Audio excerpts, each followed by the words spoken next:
Hello, lobsters. Normies. Zero Books readers. In this video, we'll take another look at the Zero Books bestseller, Kill All Normies, through the lens of the popular science fiction anthology series, Electric Dreams. Specifically, the episode called Kill All Others. We'll ask just what the stories of Philip K. Dick tell us about this current moment, wherein commitment to the liberal principles of equality, fraternity, and liberty seem to be teetering.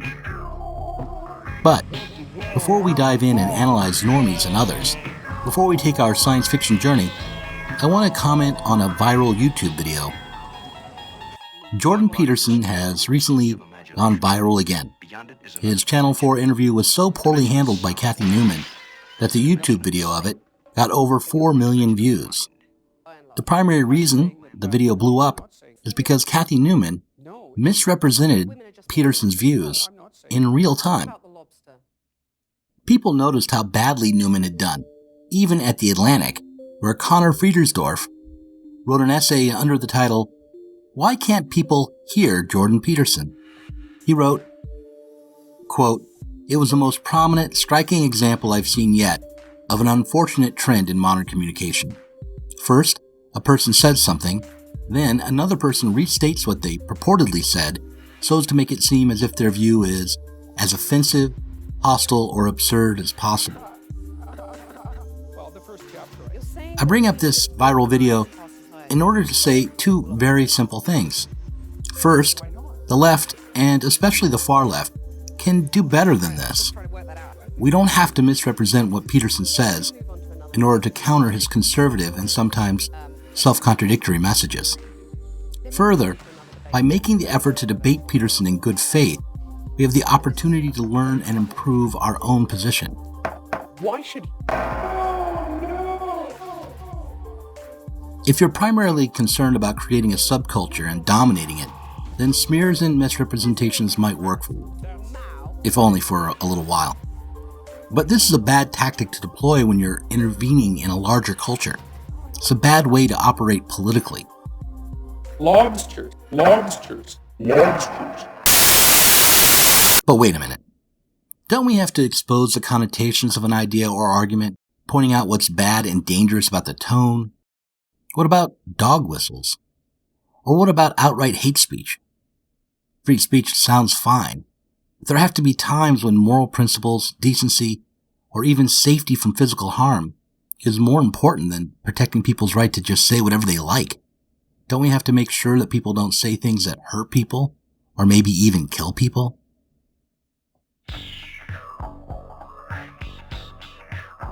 An episode of the Amazon Prime original series Electric Dreams raises just this question. In the episode, an everyman character named Filbert Noyce is shocked when the presidential candidate running unopposed in a near-future dystopia blurts out that the people of the great meganation have to kill all others. He rewinds several times to make sure he's really heard what he thought he heard. As the episode progresses, this nearly nonsensical phrase becomes a slogan, and what started out as a seeming slip or moment of insanity becomes some sort of obscene grassroots movement. Filbert witnesses a mob chasing a woman through the city streets and into a park where they proceed to beat her bloody. When the cops arrive, he's the one taken in for psychological observation, and the authorities seem totally unconcerned about the crime itself. In his review of the episode, the TV critic for The Vulture, writing under the pen name Brit Hulk, observes that Noyce's experience is an obvious parable to living in the Trump era. President Trump tonight ignoring questions as outrage grows after his vulgar insult calling African nations assholes.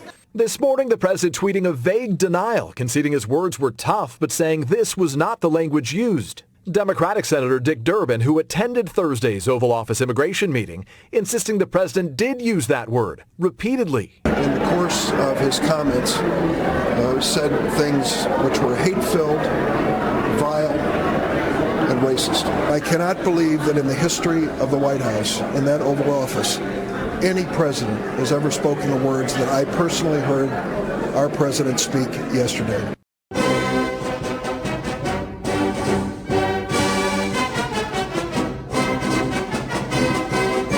usually are found close by. And so there's this strange malignancy now that seems to creep among them. I don't know, radicalism. Very interesting thing. So few of those who engage in espionage are Negroes. Very lucky that way. As a matter of fact, very few of them become communists. But the Negroes, if you ever notice, there are damn few Negro spies. They're not intellectual enough. Not smart enough. It may be. Not smart enough to be spies. The Jews, intellectual enough. the Jews are born spies. You know, some of them are just in it, up to their necks. No, I've got a basic deviousness that... Well, also an arrogance. An arrogance that says, that's what makes us man. He puts himself above the law.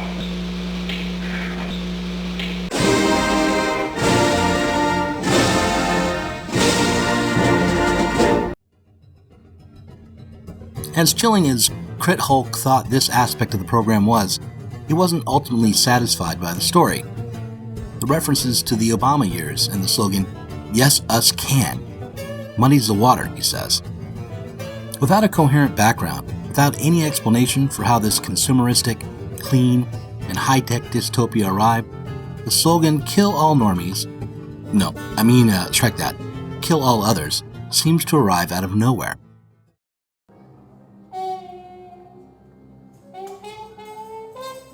In the original Philip K. Dick story, the protagonist isn't confronted with a vague call for murder, but with a dead body hanging from a lamppost. And as Crit Hulk points out, Philip K. Dick's original story was written in 1953, 2 years before the murder of Emmett Till, and during a time when racially motivated lynchings of black men were a regular occurrence. It was also written in a 1950s America that was haunted by the Cold War, and it reminded me of the film Invasion of the Body Snatchers, which itself was based on a science fiction novel written by Jack Kinney and serialized 1 year after Dick's story appeared. Miles, you and I are scientific men. You can understand the wonder of what's happened. Now just think. Less than a month ago, Santa Mara was like any other town. People with nothing but problems. Then out of the sky came a solution. Seeds drifting through space for years took root in a farmer's field. From the seeds came pods, which have the power to reproduce themselves in the exact likeness of any form of life. So that's how it began. Out of the sky. Your new bodies are growing in there. They're taking you over, cell for cell, atom for atom.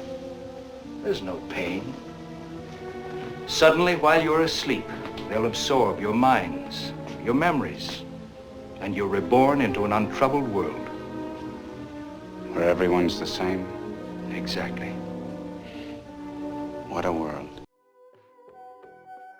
While different in the tropes they deploy, the two stories share a basic outlook that can also be found in the movie They Live. Namely, some alien force has taken hold of the American mind and is turning regular Americans into monsters.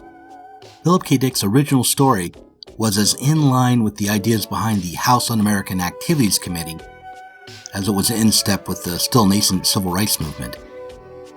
Not more in line, but not less either. Consider these lines from the original story. "Well, Mr. Loyce, you seem to have figured everything out." Not everything. The hanging man. The dead man hanging from the lamppost. I don't understand that. Why did they deliberately hang him there? That would be simple. The commissioner smiled faintly. Bait.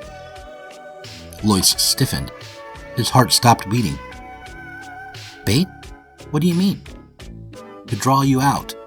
Make you declare yourself. So they'd know who was under control and who had escaped. There's a catchphrase for the technique used by the bad guys in both the Hanging Man story and in Kill All Others. And that phrase is the revelation of method. Pleasant experience. What gives this story its PK Dick style weirdness, what makes it twisty and satisfying, is precisely this paranoid aspect. Dick is playing around with problems about free will and fate that date back quite a ways, all the way to Sophocles' Oedipus Rex at least. But it is also worth noting that it all hinges on the notion that an outsider, an other, has taken hold of an American town. It is a paranoid story and, as such, it's one that doesn't quite see how the lynchings in the South weren't the result of some external interference in the America of the 1950s, but were produced by long-standing social problems like racism and exploitation. The interpretation of the story offered to viewers in Kill All Others is a bit better on this front. It's clear something is going wrong even before Trump arrives. I mean, even before the Kill All Others message arrives on the TV screens. As to the supposed concerns about hate speech in the episode, we have to think about how the lack of speech, the lack of any support or real conversation from his wife or co-workers, really cinches Noyce's fate. Rather than try to understand what is happening when the Kill All Others message appears, people simply retreat from the ugliness of it. They either retreat, or, in the case of Noyce, panic and self-destruct.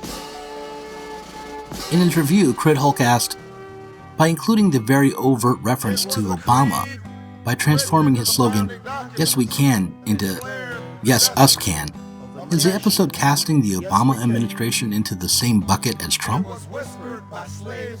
The answer to that isn't a simple yes or no, but rather it's this. A society reduced to slogans, a society unable to talk and think together, is a society that has made itself vulnerable to the worst abuses of power. The difference between Kill All Others and Yes Us Can are huge in terms of content, but they're identical messages in terms of form.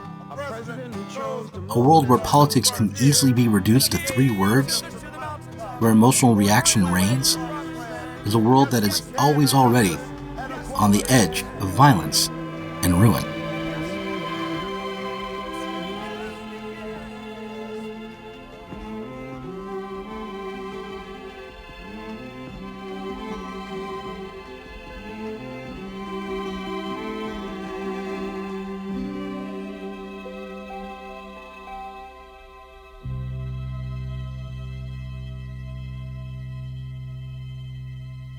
Please proceed to our offices. Thank you for your cooperation.